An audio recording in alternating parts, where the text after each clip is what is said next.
26 minutes to 7, thanks to Zero. If it's happening in Melbourne, we want to keep you informed. Special edition Saturday, Ed spoke to a lot of key people. Yeah. And as we keep saying, the circumstances change by the hour. News through late last night. If you arrive back from plane in Australia, you need to self-isolate for 2 weeks.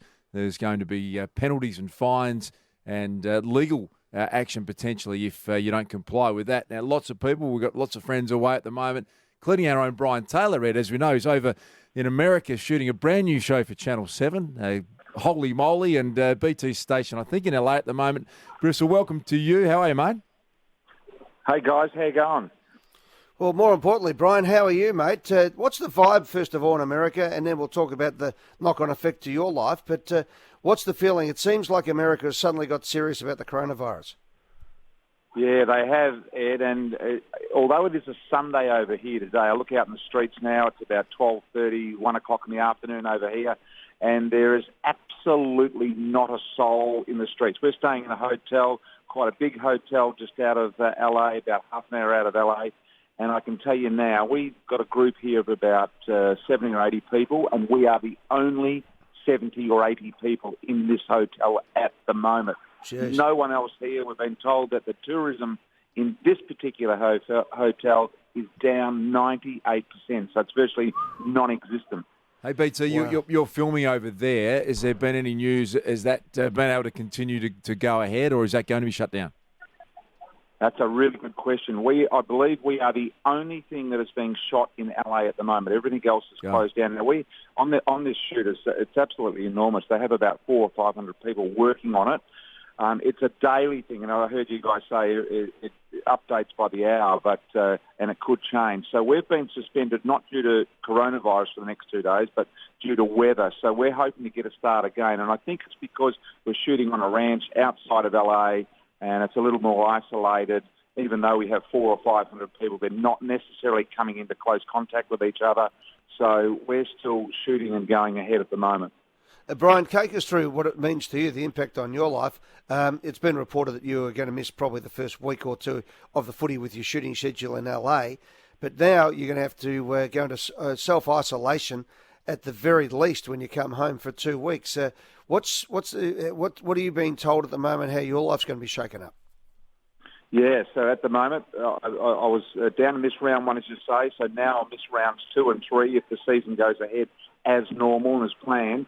And isolation, and there could even be further aspects to that. It's a bit like the football club. If someone in the footy club gets the coronavirus, it's all over. So same here. If someone in our group gets the virus, then it's all over for us here as well, and that will require more than 14 days isolation, I'm led to believe as well. So I'm really concerned. I'm really fearing going back into LA Airport to get out of this place in, I think, about 7 days when really it hasn't reached the peak by any means here in the US yet, and particularly California is one of the worst affected states that I'm in at the moment.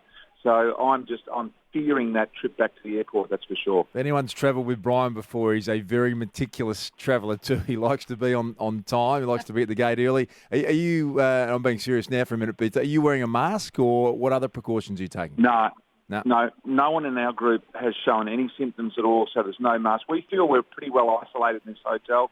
All of the contestants, there's 64 reality contestants in this group that we're in at the moment. You could make a doco on this, Ed. Your production company would love this. So 64 reality TV contestants trapped in a hotel with the production staff. It is absolutely bizarre and really, really weird. Wow. Well, mate, I'd get the phone out if I was you and start filming, because if there's no football, there's going to be plenty of dead airtime on television. They might need a couple of shows. Brian, hey, in all seriousness, I recommend to you that if you can get down and get some antiseptic wipes, when you get on the plane, wipe down the trays. I know they're going to do it, and everyone's doing it, but do it yourself. Wipe the trays, wipe your seat, wipe all that area around you. And I'd suggest even just for yourself to get a mask for when you're coming home, mate. Just don't stockpile it like they are the dunny paper here in Melbourne, but get a little bit of that ahead of yourself there, mate, and look after yourself. And you never know, mate, by the time you get back, if you have 2 weeks isolation, we could have played 5 games of footy by then. Half the season might be over. Yeah. See, that's not going to be good for me. Boy, am I going to be down in the pocket. Bristol. Hey, am I right in saying is Greg Norman part of that filming of the show that you're doing over there as well, BT?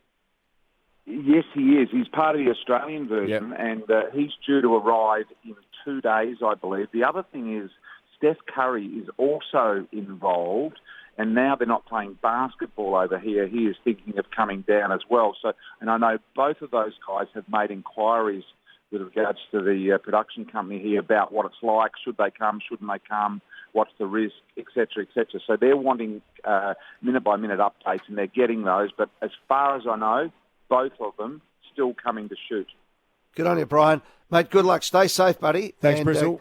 Keep in contact. We might give you a couple of calls as you go, mate, just to find out what's happening over there as things develop in Los Angeles, California, and also to get you back, mate. Stay safe.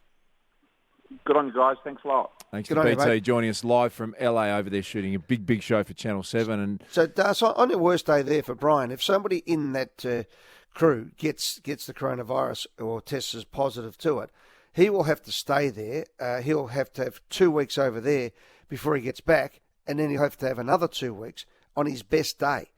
Far less if Brian picks something up, and then he's there until he actually has no symptoms whatsoever before he comes back. So that's what's facing a lot of people. There was a mass exodus last night from New Zealand because the 2 weeks obviously starts at midnight last night. We understand there's all sorts of people, including our own Mick Malloy, who is coming back so he can do his show this afternoon.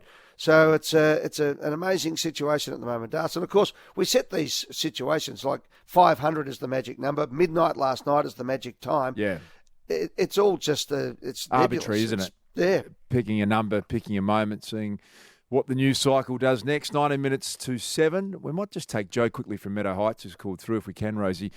Joe, you've been out at the airport. You're a chauffeur driver. We know that people are coming back now, as Ed just said, trying to get in before midnight. What can you tell us from the airport? Mate, it's a ghost town.